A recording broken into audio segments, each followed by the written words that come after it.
Hello friend, मैं विकास स्वागत करता हूँ आप सभी का आपके अपने चैनल हेल्पिंग हैंड फॉरएवर पर। दोस्तों, क्रिप्टो करेंसी, जी हाँ, इसका जो मार्केट है काफ़ी चर्चा में है अभी। नॉर्मली आप देखिए कि मैं वीडियो नहीं बनाता हूँ, बट यहाँ पे कुछ जानकारियाँ हैं जिनको समझना ज़रूरी है। तो देखिए दोस्तों, अगर हम बात करें ना ही सिर्फ क्रिप्टो करेंसी, अगर हम अपने मार्केट को भी देखें, जो इक्विटी मार्केट है, उसमें भी दो चीज़ जो है आपको ज़रूर देखने को आएंगी। पहले होता है करेक्शन, दूसरी चीज़ है क्रैश। ये दो चीज़ों को हम समझेंगे तो पहले करेक्शन को समझते हैं। देखिए, किसी भी इंडेक्स या स्टॉक में अगर 10% की गिरावट होती है, अब ये 10% की गिरावट कैसे हो रही है कि काफ़ी दिनों बाद जो है निफ्टी या कोई भी इंडेक्स या स्टॉक 10% की गिरावट देता है, मगर उसमें काफ़ी दिन लगते हैं।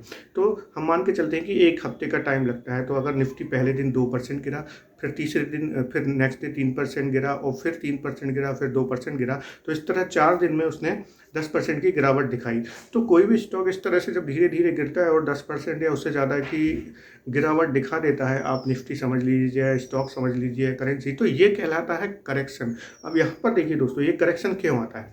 जितने भी जो बुलिस होते हैं, जो बायर्स होते हैं, वो एक ऊपर ले जाते हैं स्टॉक्स को बाय कर करके, और एक पीक टाइम आता है जहाँ पर दे वांट टू ब्रीथ, यानी कि अब उनकी कैपेसिटी नहीं रह जाती कि अभी यहाँ से और ऊपर जो है ले जाएं, क्योंकि सप्लाई बहुत ज़्यादा आ रही होती है और उसको वो ऑब्जर्व नहीं कर पा रहे होते हैं। देन वो वहाँ पर थोड़ा रिलैक्स होते हैं, सप्लाई आती है, सप्लाई को ऑब्जर्व करते हैं धीरे धीरे, और फिर जब उन दोबारा वो रीबिल्ड होके वहाँ से फिर उस स्टॉक या इंडेक्स को ऊपर की तरफ ले जाते हैं। तो ये कहलाता है करेक्शन, जहाँ पर थोड़ा सा नीचे आया स्टॉक 10%, धीरे धीरे धीरे 10% एक साथ नहीं आया, बट धीरे धीरे आया, और फिर जो है बायर्स फिर से हावी हो जाएंगे या फिर से जो है बाइंग करने चालू कर देंगे, और उस स्टॉक को और या उस इंडेक्स को या जो भी आप मान लें उसको और ऊपर तक ले जाएंगे। अब यहाँ पर करेक्शन हमेशा बुलिश ट्रेंड को दर्शाता है। देखिए, अगर कोई स्टॉक करेक्ट हो रहा है, इट मीन्स कि वो अभी करेक्ट हो रहा है, एंड देन अगेन वो है यहाँ पर ऊपर की ओर बुलिश ट्रेंड लेगा। अब हम बात करते हैं क्रैश की। क्रैश क्या होता है? देखिए, क्रैश मीन्स अगर कोई भी इंडेक्स, स्टॉक, करेंसी जो भी है, वो अगर 10% तक की गिरावट सेम डे में दिखा देती है, 10% या उससे ऊपर की गिरावट, तो यहाँ पर उसे क्रैश कहेंगे। देखिए, इसीलिए जब अगर निफ्टी 10% गिरता है तो तुरंत वहाँ पर जो है सर्किट लग जाता है और कहते हैं कि यार आज निफ्टी क्रैश हो गया। वहीं जितने भी जो आप एनालिस्ट देखेंगे या रिसर्चर हैं, वो कहेंगे अगर निफ्टी धीरे धीरे गिर रहा है, 2% गिर रहा है, 3%, 1% गिर रहा है, देन वो कहते हैं कि यार निफ्टी अभी करेक्टिव मोड में है। इसी तरह तो अब आपको समझ गया होगा कि वहीं, मगर जिस तरह से जो करेक्शन है वो एक बुलिश मोड को दिखाता है कि यार आगे चलकर ये स्टॉक वापस से जो है बुलिश मोड में आएगा, क्रैश एक बेयरिश ट्रेंड को बता सकता है। क्यों? क्योंकि वो वहाँ रीज़न होंगे कि यार स्टॉक इतना तेज, या इंडेक्स या जो भी है वो इतना शार्पली वहाँ पे गिरावट क्यों आई, आपको उसके रीज़न पता करने पड़ेंगे। अगर रीज़न बहुत बड़े हैं, देन वो कई दिनों तक उस बेयरिश ट्रेंड में रह सकता है। अब यहाँ पर देखिए दोस्तों, अब हम आते हैं क्रिप्टो करेंसी पे। क्रिप्टो करेंसी के अगर आप पिछले 24 घंटे में देखें, यानी कि उन्होंने 24 घंटों में एक दिन में 25 से 30% की गिरावट देखी गई है कुछ क्रिप्टो करेंसीज़ में, अगर हम एक दो दिन पहले की बात करें तो। और यहाँ पर कुछ करेंसीज तो 30% से ऊपर भी गिर गई हैं। अब देखिए, अगर हम पर्टिकुलर क्रिप्टो की बात करें, जैसे कि बिटकॉइन हुए, तो यहाँ पर बहुत से रीज़न हो सकते हैं उनके। अगर हम मान के चलें कि एक न्यूज़ आई है कि जो एलन मस्क ने ट्वीट किया था कि वो जो है टेस्ला की जो बाइंग है वो किसी भी तरह से क्रिप्टो से नहीं करेंगे, क्योंकि जो है उनके बनाने में काफ़ी ज़्यादा जो एनवायरनमेंट फ्रेंडली नहीं है बिटकॉइन, इसलिए। वहीं चाइना गवर्नमेंट ने कहा है कि वो यहाँ पर किसी भी तरह का अब जो है फाइनेंशियल इंस्टीट्यूट या फिर पेमेंट इंस्टीट्यूट जो है वो सर्विस प्रोवाइड नहीं करेंगे क्रिप्टो करेंसी से रिलेटेड।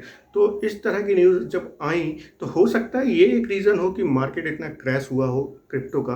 और दूसरा रीज़न है कि जब मार्केट इतना गिर रहा था तो कुछ मार्जिन कॉल्स भी हिट हो सकती हैं। अब मार्जिन कॉल्स क्या होती हैं कि कुछ लोग लीवरेज पे ट्रेडिंग करते हैं, तो अगर उनका जो लीवरेज लिया है और लॉस जो है मार्जिन कॉल को हिट कर रहा है, तो ऑटोमेटिक जो है उनकी पोजीशन स्क्वायर ऑफ हो जाती हैं। तो ये भी एक रीज़न हो सकता है कि जो है इतना ज़्यादा जो है क्रैश देखने को मिला।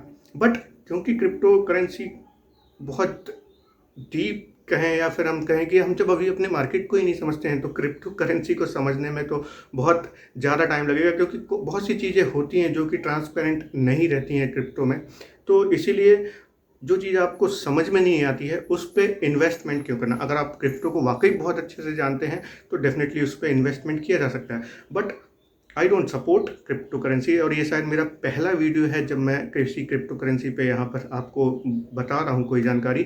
बट यहाँ पर मैं करेक्शन और एक जो क्रैश के बारे में जो बताना चाहता था वो भी जानकारी देना चाहता था आपको। तो अब आप जान सकते हैं कि यहाँ पर जो क्रिप्टो करेंसी में करेक्शन हुआ है या क्रैश हुआ है ये आप खुद जान सकते हैं। अब आगे से अगर बात करें कि इन्वेस्टमेंट का, तो अगर आप बहुत ज़्यादा इन्वेस्टमेंट के लिए चाहते भी हैं क्रिप्टो में तो हार्डली 5% तक आपका जो है अमाउंट वो इन्वेस्ट होना चाहिए। आपका टोटल इन्वेस्टमेंट का 5% तक आप कर सकते हैं, इससे ज़्यादा बिल्कुल नहीं। और ऐसा अमाउंट आप कर सकते हैं जो कि अगर आप लूज़ भी कर दें तो भी आपको कोई फ़र्क ना आता हो, क्योंकि यस यहाँ पे बहुत ज़्यादा तेज़ एप्रिसिएशन भी देखने को मिलता है।